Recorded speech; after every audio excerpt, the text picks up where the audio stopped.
তো ফরজমার পক্ষ থেকে সবাইকে জানাই আন্তরিক শুভেচ্ছা এবং স্বাগতম। তো আজকে দেখবো গোল্ড মার্কেট কি হতে পারে, কোন পর্যায়ে এন্ট্রি নিলে আমাদের প্রফিট হবে এবং কোথায় এসএল বসালে আমাদের লসের পরিমাণটা কম হবে। তো দেখুন, আপনারা এখানে দেখতে পাচ্ছেন আমি কয়েকটা লাইন এখানে টেনে রেখেছি, সেই অনুযায়ী আমি আশা করছি আজকের দিনে এর মধ্যে মার্কেট থাকবে। তো এখানে দেখুন একটা স্ট্রং সাপোর্ট আছে এবং সেই সাপোর্ট এখানে কিন্তু অনেকগুলো সাপোর্ট আছে। এখানে দেখুন এই যে সাপোর্ট, যদিও এই সাপোর্টগুলো একটু খোঁচাখুচি করেছে নিউজের কারণে, তারপরে কিন্তু এইটা কিন্তু স্ট্রং সাপোর্ট আজকের দিনের জন্য। তো এখানে এই সাপোর্টটা যদি পার করে মার্কেট কিন্তু আরো নিচের দিকে চলে আসবে আর এখান থেকে মার্কেট উপরে উঠে যাওয়ার চান্সটা আছে। তবে আজকের দিনে আপাতত মার্কেট সাইড ওয়ে অবস্থাতে থাকবে এবং কেন সাইড ওয়ে অবস্থাতে থাকবে সেটার প্রুফ আপনারা এখানেই দেখতে পাচ্ছেন। দেখুন এখানে কতগুলো ক্যান্ডেল এখানে সাইড ওয়ে হয়ে আছে। এখানে দেখুন যতগুলো ক্যান্ডেল আপনারা দেখতে পাচ্ছেন, এখানে প্রত্যেকটা ক্যান্ডেল গুলো কিন্তু সাইড ওয়ে অবস্থার মধ্যেই কিন্তু আছে। যে এখানে দেখুন এই ক্যান্ডেল গুলো তৈরি হয়েছে অল্প একটু জায়গার মধ্যে, আবার এই যে এখানে একটু গ্যাপ দিয়ে মার্কেট উপরে যাওয়ার চান্স করেছিল কিন্তু উপরে যেতে পারেনি, মার্কেট নিচের দিকে চলে আসছে। আর এখন যে পর্যায়ে আছে এখান থেকে মার্কেট আরো ডাউনে আসার চান্সটা আমি মনে করছি, আর একটু মার্কেট ডাউনে আসবে, দেন হয়তো এখান থেকে মার্কেট উপরে যেতে পারে।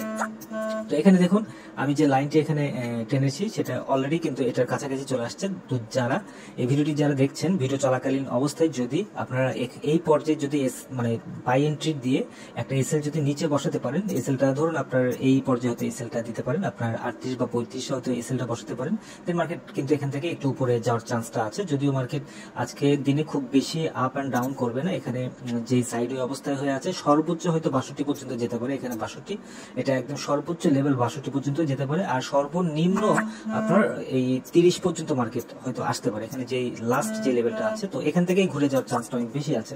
তো এখন আমরা দেখবো যে কোন পর্যায়ে আমরা এন্ট্রি নিব এবং কোথায় এসএলটা বসাবো, এসএলটা বসালে আমাদের প্রফিটের পরিমাণটা ভালো আসবে। তো দেখুন আমরা অবশ্যই বাই এন্ট্রি নিব। বাই এন্ট্রি নিলে আমাদের বাই এন্ট্রি যেখানেই আমরা নেই না কেন, আমরা সেল মানে এসএলটা বসাবো আমরা এখানে 26-30 এসএল বসাবো। আর যদি আমরা এখানে সেল এন্ট্রি যদি নেই, সেক্ষেত্রে সেল এন্ট্রির ক্ষেত্রে হবে, সেল এন্ট্রির ক্ষেত্রে এসএলটা বসাবো আমরা তিনটা পর্যায়ে আছে। তো তিনটা পর্যায়ে বলতে এসএলটা হবে আপনার এখানে 26-55 এসএল একটা বসাতে পারেন, আরেকটা এসএল 26-63 এসএল বসাতে পারেন, আর লাস্ট একটা এসএল আছে যদি আপনারা বসান সেটা 26-72 এসএল বসাতে পারেন। এক কথায় এই এসএল এর কাছাকাছি যখন মার্কেট আসবে, ধরুন এই পর্যায়ে মার্কেট আসলো তখন আপনারা সেল এন্ট্রি দিয়ে উপরে একটা এসএল বসিয়ে দিলেন, আবার মার্কেট এই পর্যায়ে আসলো তখন সেল এন্ট্রি দিয়ে উপরে এসএলটা বসিয়ে দিলেন, আবার তার উপরে যদি আসে সেখানে সেল এন্ট্রি দিয়ে উপরে এসএলটা বসিয়ে দিলেন। এবং খুব মানে শর্ট টাইমের মধ্যে মার্কেট থেকে বের হয়ে আসতে হবে। যদি শর্ট টাইমের মধ্যে মার্কেট থেকে বের হতে না পারেন তাহলে কিন্তু একদম আটকে যাবেন মার্কেটে, কারণ আজকে যদিও মার্কেট খুব একটা বেশি মুভমেন্ট করবে না, সাইড ওয়ের মধ্যে থাকবে, আর সাইড ওয়ে স্লো মার্কেটে থাকলে কিন্তু আপনার সেন্টিমেন্টাল প্রবলেমটা খুব বেশি হয়, শর্ট টাইমে মার্কেট থেকে বের হয়ে আসা যায় না। তো যার কারণে শর্ট পিপস এর মধ্যে মার্কেট থেকে বের হয়ে আসবেন। এবং আমি এখানে যেই লাইনটা টেনেছি এখানে দেখুন, এখান থেকে কিন্তু মার্কেট একদম স্লো হয়ে আছে। তো এটা ব্রেকডাউন হয়তো হওয়ার চান্সটা আছে, ব্রেকডাউন হলে খুব বেশি আসবে না, সামান্য একটু হয়তো আসবে, দেন এখান থেকে মার্কেট আবারও ব্যাক করবে।